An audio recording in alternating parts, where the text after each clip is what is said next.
seperti itu. Jadi itu sejarahnya saya ya. Iya, Itu iya, iya. sejarahnya saya. Itu udah masuk ke poin belum? Nah, ini saya jadi nanti Iya, iya. takut melewati Wah, nggak jalur. masalah, nggak masalah. Ini mah ngobrol Pada aja saat dan ini apalagi zaman pandemi kemarin. Wah, ya, semua pelatih menangis. menangis. Menangis. Karena tidak boleh ada latihan Betul. langsung tatap muka. Betul, ekskul tidak ada ya. Nah, makanya seperti itu. Jadi ya alhamdulillah sekarang sudah dibuka.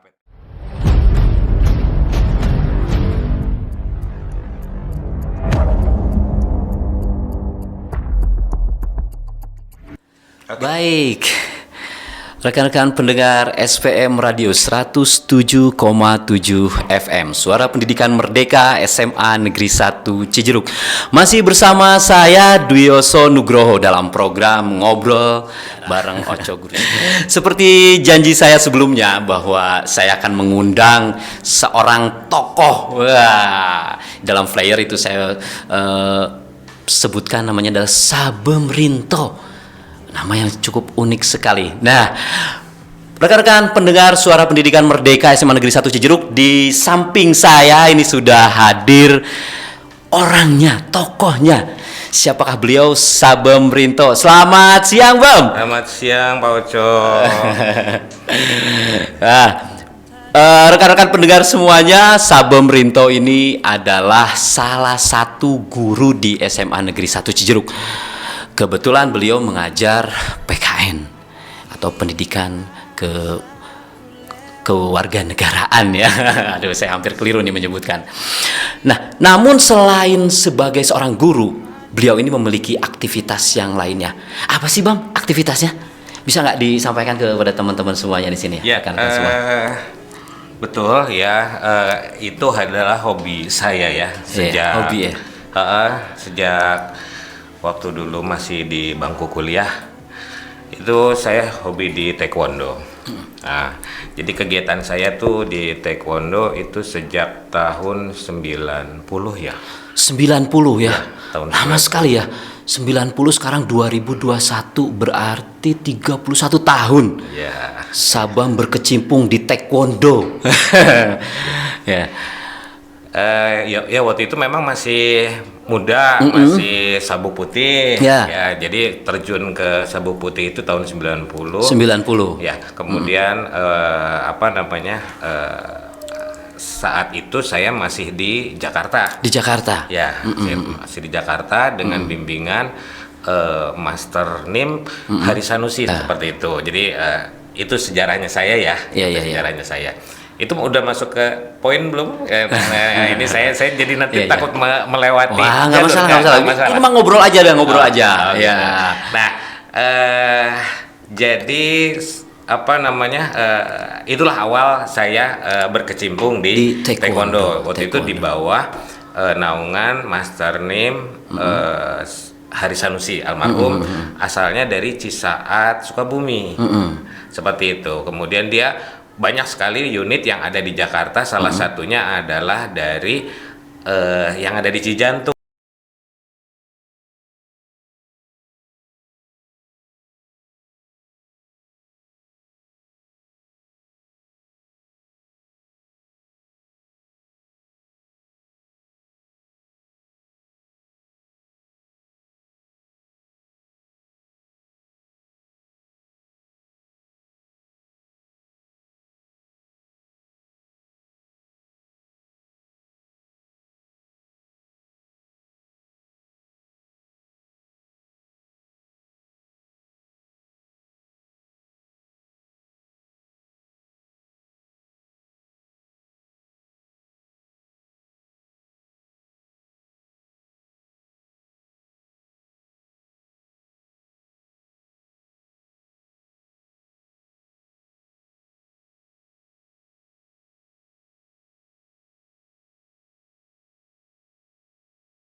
Tadi taekwondo itu mulai berkembang ke seluruh dunia baru pada tahun 73. Sejak kapan sih sampai ke Indonesia, Bang, taekwondo itu?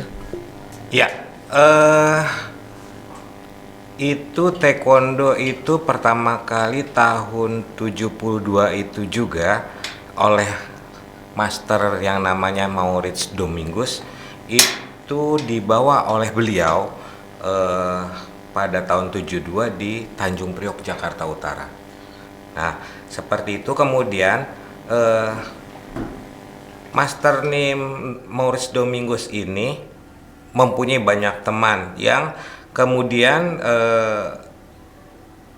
taekwondo ini pada saat itu belum berkembang sama sekali. Nah, di sini banyak sekali aliran karate yang waktu itu sedang ada ya pada tahun 72 itu dipopulerkan oleh master-master taekwondo yang belakangan itu nantinya gitu. Jadi pada saat itu karate Shindoka namanya waktu itu ada beberapa guru dari master-master dari karate tersebut yang mengembangkan ilmu taekwondo ini dari yang dibawa oleh Master Nim Maurits Domingus. Iya. Nah, temannya ini adalah memang dijuluki oleh yang sekarang organisasi sekarang kan namanya PBTI. Nah, kita nanti akan masuk ke PBTI.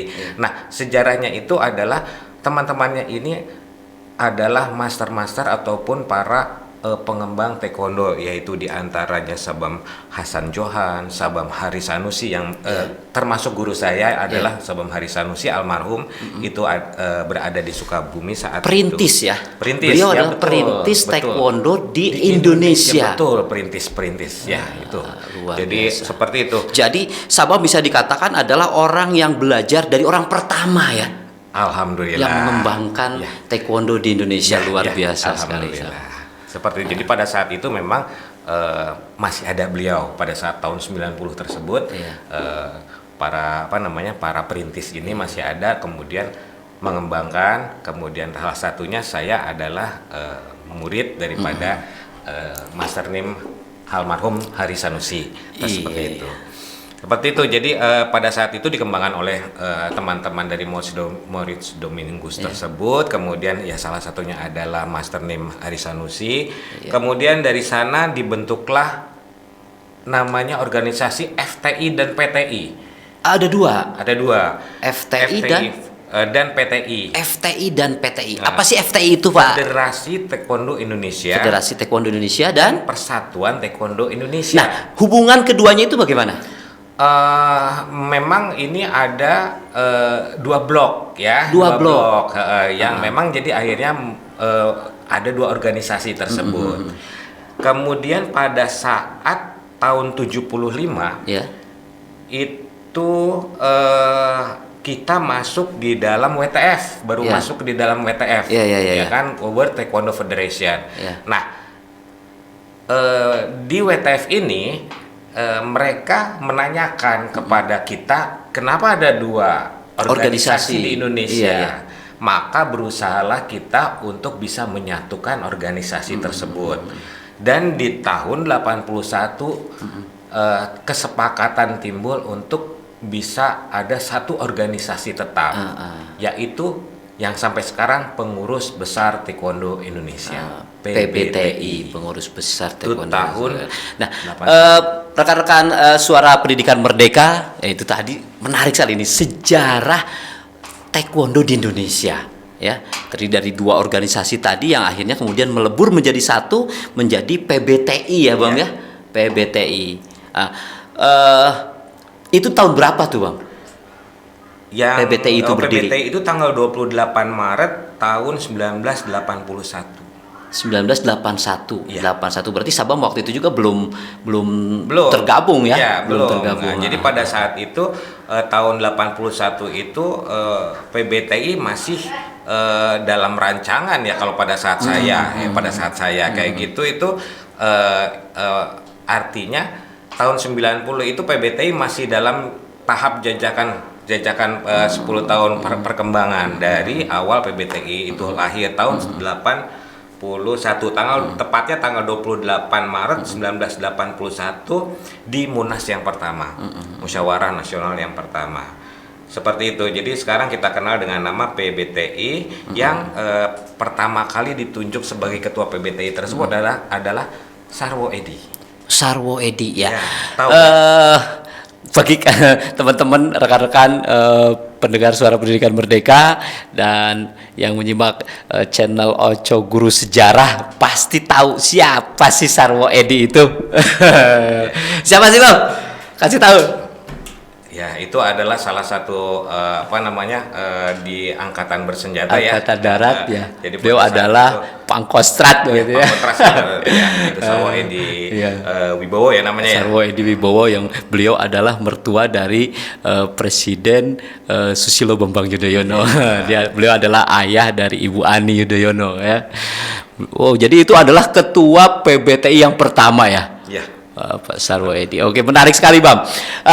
Baik, Sabam, saya sebetulnya ingin bertanya nih. Saya sering lihat Sabam itu di lapangan di SMA Negeri 1 Cijeruk ini latihan dengan siswa ya, dengan siswa. Bahkan mungkin ada juga yang masih kecil-kecil gitu.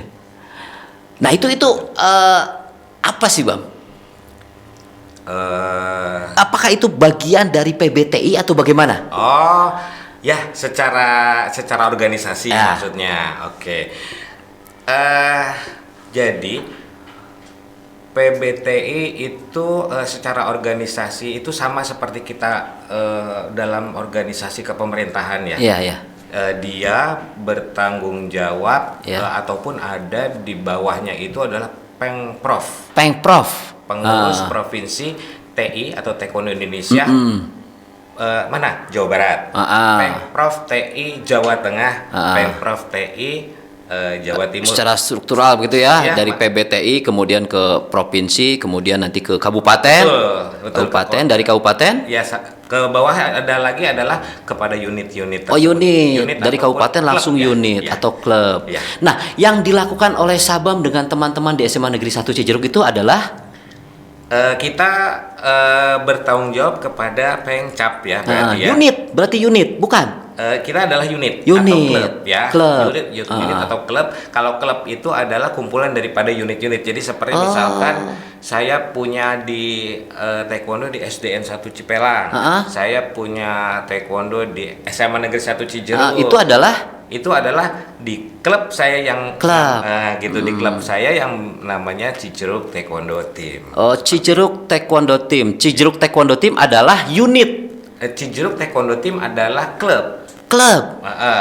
Unitnya adalah ada SMA Negeri 1 Cijeruk, ada SD Cipelang ke 1. Jadi klub membawahi unit-unit. Ya. Jika memang unit-unit tersebut belum banyak, dia langsung bertanggung jawab kepada Pengcap. Kalau unitnya belum banyak. Ya, seperti saya mendirikan pertama kali adalah SMA Negeri 1 Cijeruk nih, belum ada unit lain. Saya bertanggung jawab terhadap Pengcap. Langsung. Lalu kemudian setelah saya mempunyai banyak unit, itu saya buatlah klub. Nanti yang akan bertanggung jawab adalah pengurus dari klub kepada Pengcap. Oke, menarik sekali. Ternyata rumit juga struktur di organisasi taekwondo ini ya. Sabam ini pernah mendirikan unit ya. Dan sekarang masih mengelola ya, bukan pernah ya, mengelola unit juga. Namanya CTT. Sejak kapan sih Sabam membentuk CTT itu? Ya, CTT terbentuk setelah adanya beberapa unit ya. Jadi pada saat awal saya mendirikan sebelum CTT ini adalah di SMA Negeri 1 Cijeruk ini. Jadi waktu itu kita memberikan nama Taekwondo Seman 1 Cijeruk. Kemudian timbul beberapa unit lain ya. Jadi lebih dari satu unit yang ada di saya. Itu diantaranya di SDN Cipelang 01, terus kemudian di kecamatan kemudian ada di mana di Lengis ya, kemudian ada di kompleks saya sendiri, kemudian dibentuklah untuk mengontrol ataupun mengorganisasi dari beberapa unit tersebut. Nah, Cijeruk Taekwondo Team ini sekitar pada saat tahun saya agak kurang hafal ya, karena memang pada saat itu dan sampai sekarang ini untuk bidang organisasi ya, itu adalah Ibu Kiki yang sekarang sudah Sabam Kiki. Ya, Sabam itu adalah sebutan pelatih taekwondo yang udah sabuk hitam. Jadi selain sabuk hitam belum boleh disebut Sabam. Seperti itu. Jadi pelatih sabuk hitam dari taekwondo disebut Sabam. Nah, seperti itu. Jadi Sabam Kiki yang sampai sekarang menjadi koordinator bidang organisasi di CTT. Nah, saat itulah kita bentuk namanya bagaimana kalau CTT kita buat logo yang bagaimana pada saat itu. Nah, kemudian disetujuilah logo yang ada sekarang seperti itu. Jadi sekitar 2 tahun setelah kita berdiri di SMA Negeri 1 Cijeruk pada saat itu tahun 2016 berarti 2018 ya. 2018 terbentuklah Cijeruk Taekwondo Team. Tapi lahirnya ini kita asalnya dari SMA Negeri 1 Cijeruk. Jadi kita tetapkan hari ulang tahun CTT adalah saat pertama kali di SMA Negeri 1 Cijeruk. SMA Negeri 1 Cijeruk. Jadi SMA Negeri 1 Cijeruk adalah embrio dari CTT. Betul. Baik, Bang. Yang ingin saya tanyakan, itu bagaimana sih proses perizinan sampai kita bisa mendirikan atau membentuk unit untuk taekwondo ini? Apakah misalkan setiap orang boleh gitu ya membuka seperti tadi katakan Sabam katanya membuka juga di tempat tinggalnya. Kebetulan di tempat tinggal saya ada juga tuh. Klub juga katanya klub ya. Itu teman pelatih juga di sana. Teman pelatih ya. Gimana tuh, Bang?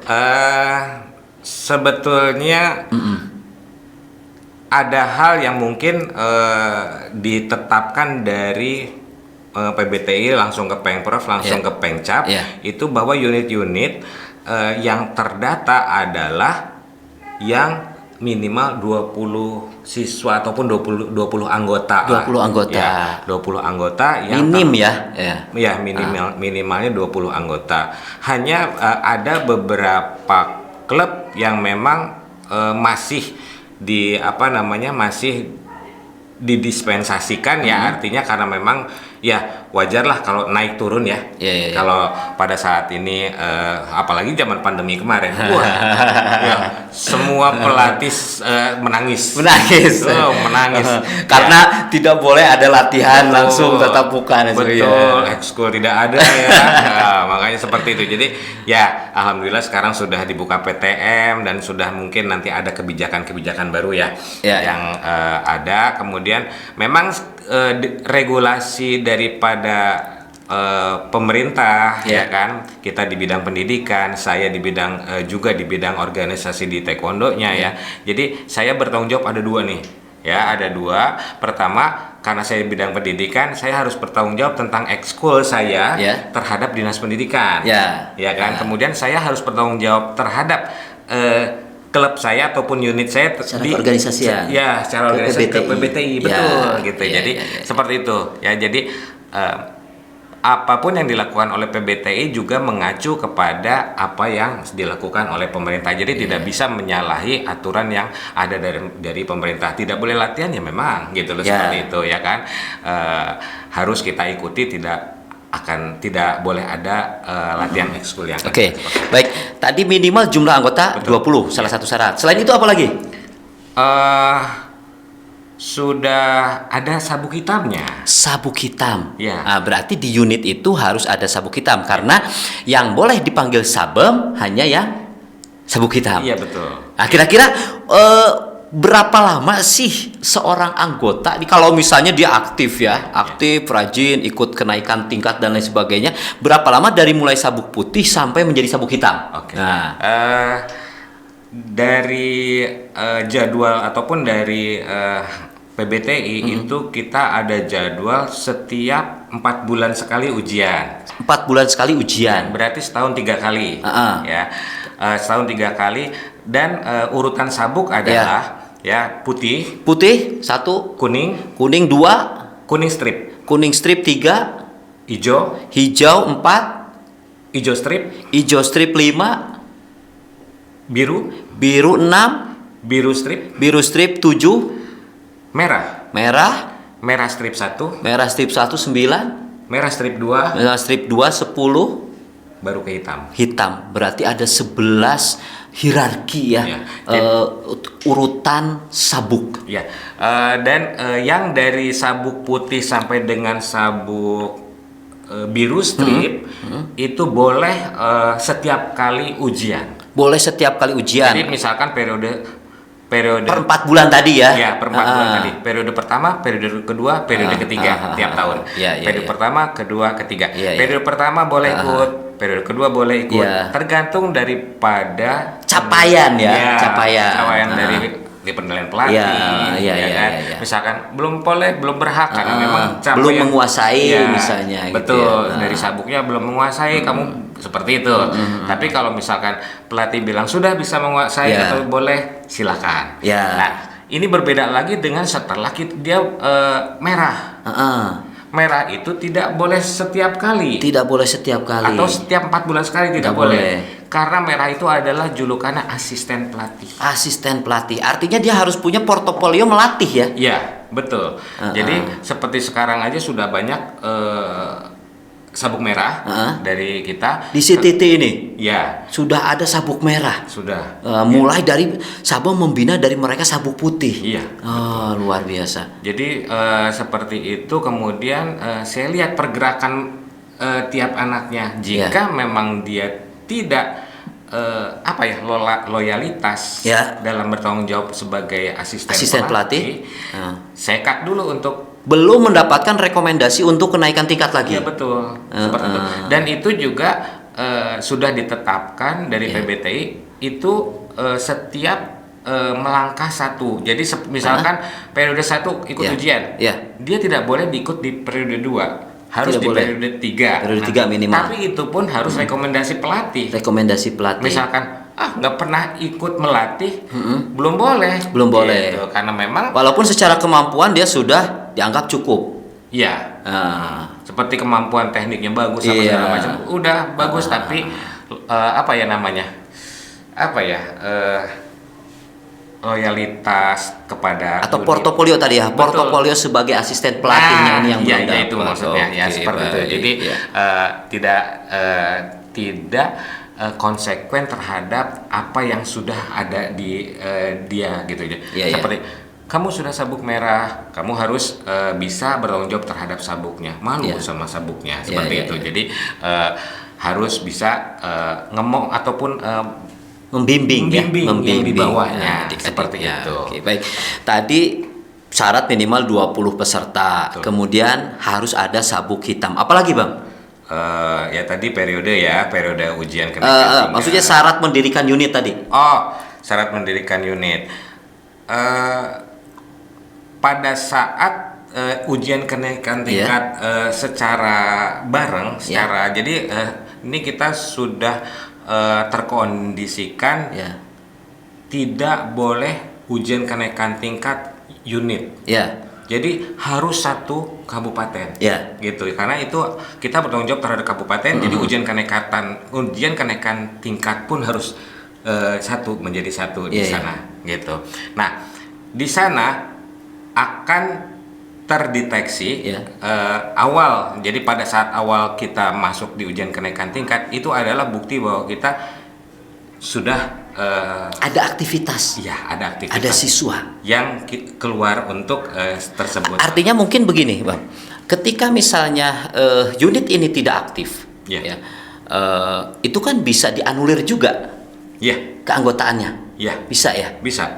Artinya ketika ada ujian kenaikan tingkat tidak ada satupun pesertanya yang ikut, misalnya. Betul. Ada monitoring nggak tuh dari PBTI terkait misalkan aktivitas latihannya nih, harus ada latihan rutin dan lain sebagainya gitu. Jadi ketika tidak ada latihan rutin maka bukan PBTI ya. Jadi Pengcap. Gitu. Jadi Pengcap melaporkan hal ini ke Pemprov melaporkan hal ini ke PBTI. Seperti itu. Jadi Pengcap yang memonitor unit-unit yang ada di bawahnya. Nah, itu akan diberikan sanksi ataupun SP ya namanya SP, ya, surat apa? Peringatan kepada pelatih yang bersangkutan. Gitu. Seperti itu. Jadi dimohon jika memang pelatih itu selalu konsisten di grup pelatih kabupaten, bagaimana reaksi ataupun ininya apa namanya,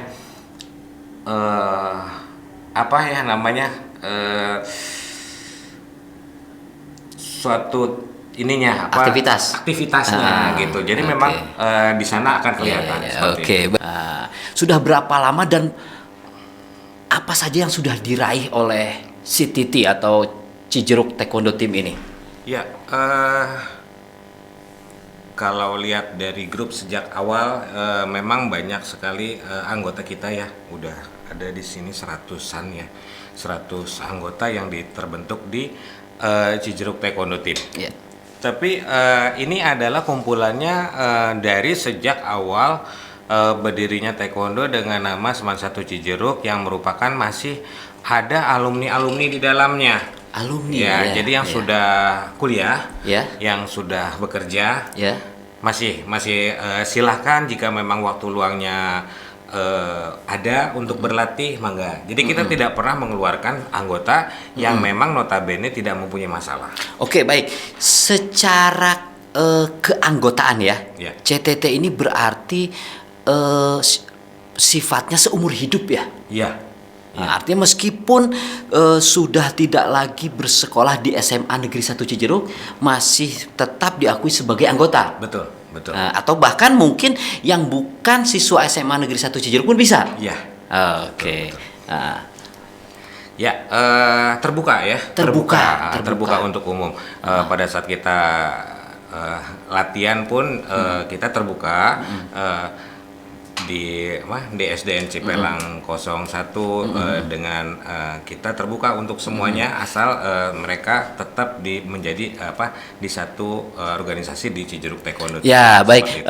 Rekan-rekan pendengar SPM Radio 107,7 FM SMA Negeri 1 Cijeruk. Jadi untuk seluruh pendengar itu warga Kecamatan Cijeruk dan sekitarnya, jika ingin menjadi bagian dari CTT walaupun bukan siswa SMA Negeri 1 Cijeruk bisa ya? Bisa.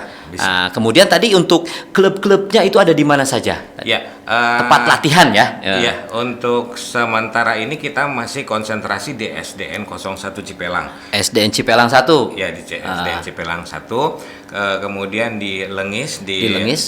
Di mana? Warung Menteng ya? Bukan. Di mana? Di Balai Desa Warung Menteng. Oh, di Balai Desa Warung Menteng, ya. Tapi kita konsentrasinya, kita fokus di sana. Jadi siswa ataupun anggota yang latihan di sana kita bawa dulu ke SDN Cipelang 1. Cipelang 1.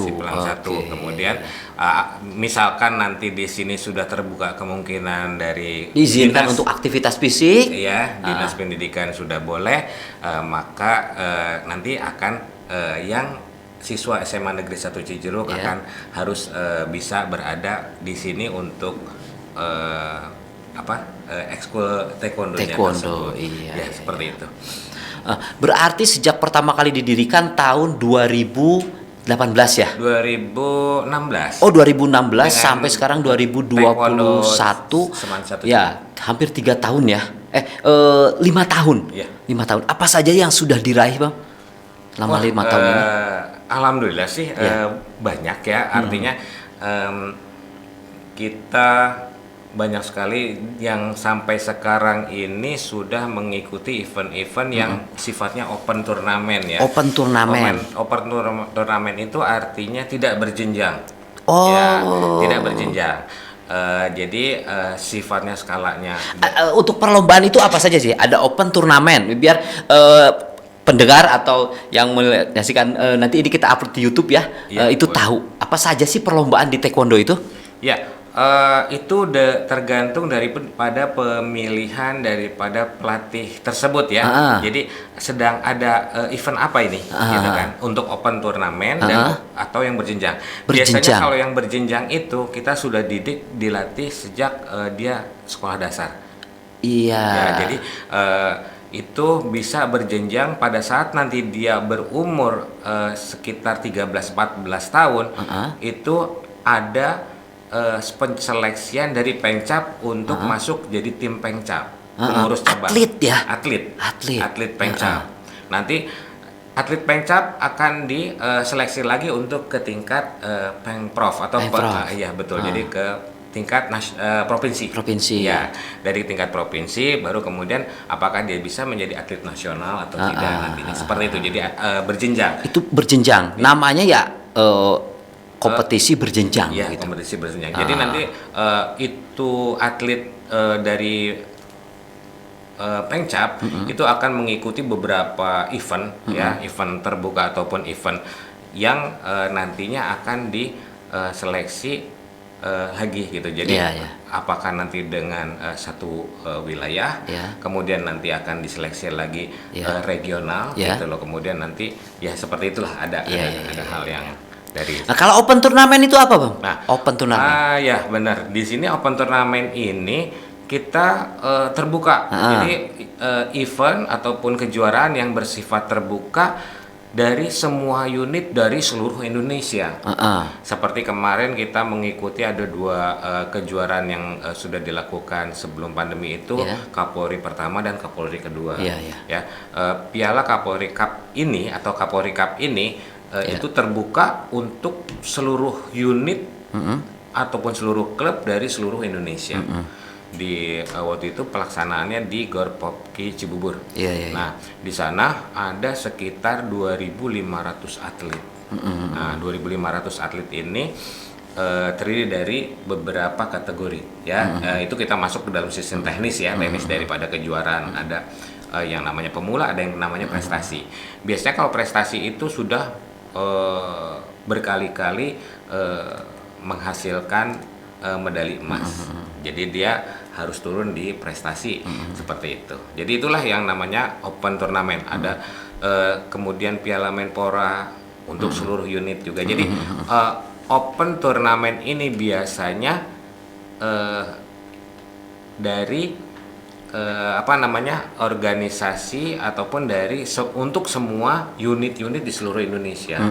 Dan rekomendasi mana misalkan gitu, rekomendasinya Menpora, rekomendasi DPR, rekomendasi KONI misalnya. Itu kemarin kita ngikut KONI dan besok ada penilaian di hari Minggu. Ada 4 atlet kita yang ikut, ya. Ada 4 atlet kita dari SMA Negeri 1 Cijeruk 3, dari Cijeruk Taekwondo timnya 1. Nah, ini hari Sabtu dan hari Minggu besok ada penilaian dalam hal video yang sudah kita kirimkan, masih sifatnya online. Ya. Online. Masih sifatnya online. Jadi kejuaraan ini kejuaraan online yang berbentuk teknik keindahan. Ya, teknik keindahan. Bukan tanding gitu ya. Tanding. Bukan tanding. Ya, gitu. Jadi teknik keindahan, kecepatan tendangan juga. Misalkan dari berapa menit yang sudah ditetapkan, ada peraturannya 1 menit, ya. 1 menit si anak ataupun si anggota ataupun atlet ini dapat menyelesaikan beberapa gerakan. Gitu. Nah, di situ dilihat kecepatan berarti ya. Selain indah dan kecepatan. Ya, gitu. itu namanya speed kicking namanya. Bukan kecepatan tendangan. Jadi ada dua kategori, keindahan dan speed kicking.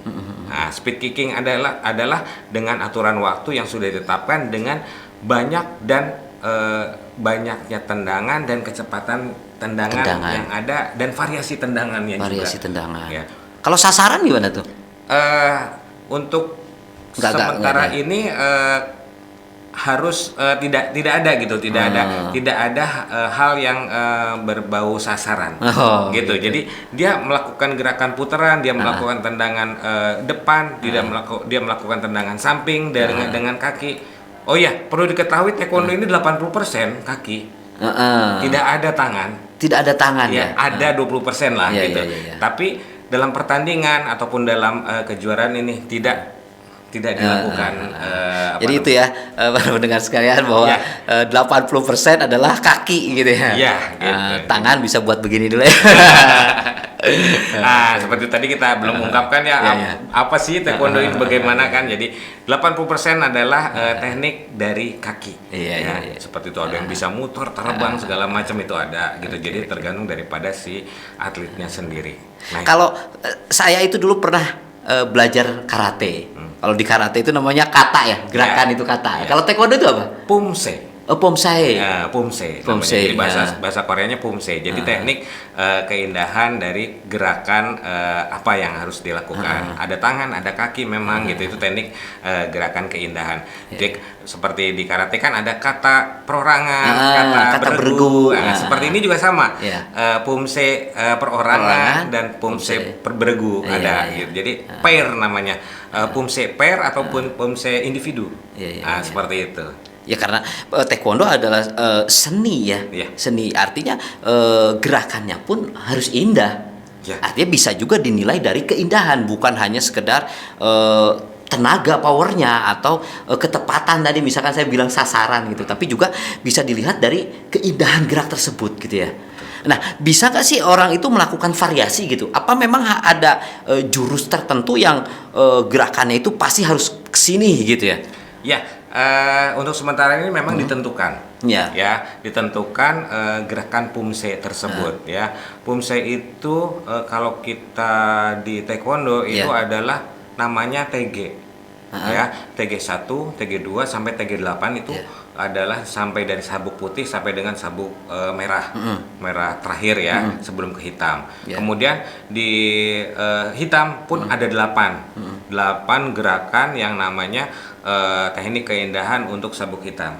Nah, itu ada Sipjin, ada Kumgang dan sebagainya. TG itu 8. Nah, inilah yang sudah ditetapkan. Nah, yang standarnya standarnya ini. Nah, di mana sampai mana, sejauh mana si atlet itu benar-benar melakukan gerakan yang sempurna sesuai dengan standarnya. Ya, betul. Jadi kalau misalnya gerakan kaki itu harus di mana gitu betul, ya. Gitu. Pengambilannya bagaimana? Kemudian kakinya, kedudukannya itu kelihatan itu. Jadi bagaimana harus beralih dari satu gerakan ke gerakan yang lain. Jadi keindahan itu dilihat dari ketepatan. Betul. Ya, betul. Bukan kreativitas ya. Bukan di kreativitas ya. Ya, seperti itu. Jadi ketepatan dia ada jurinya ada 5.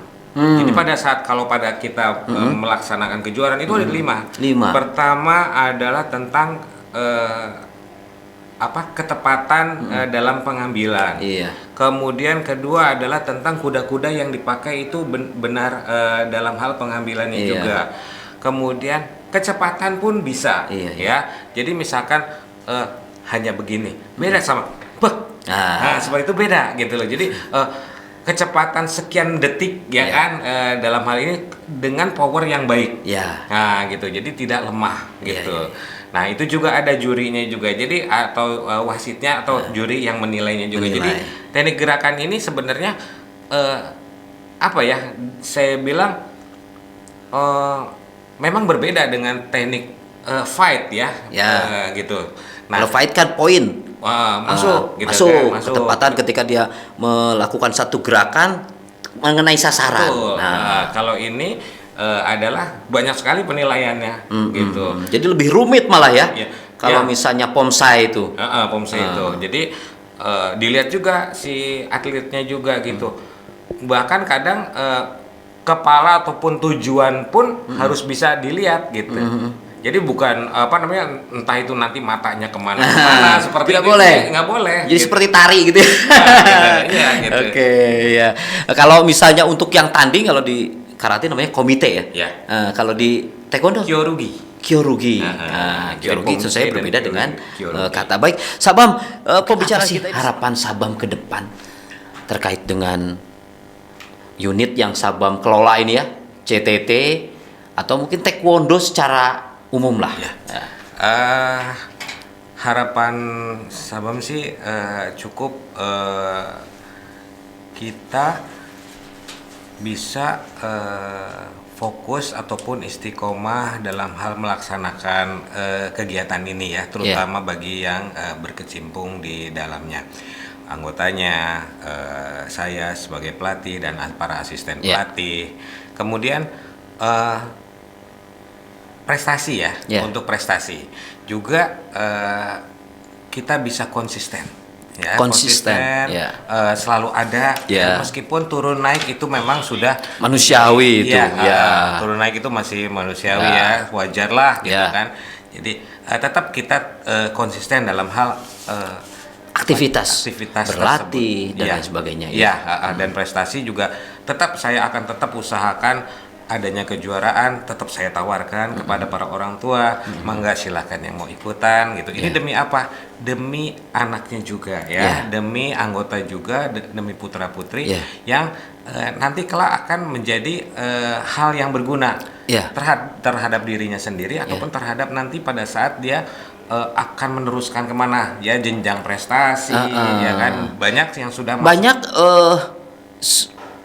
anak didik Sabam yang melanjutkan ke pendidikan yang lebih tinggi itu berbekal prestasi dari taekwondo ya, baik ke perguruan tinggi ataupun yang misalkan anak didik yang di SD atau di SMP sudah ada, itu masuk ke sekolah tingkat lanjutnya dari prestasi taekwondo ya. Betul. Luar biasa. Ada yang ke SMP 9 di kota, ada yang di SMP Negeri 1 Cigombong masuk dengan prestasi.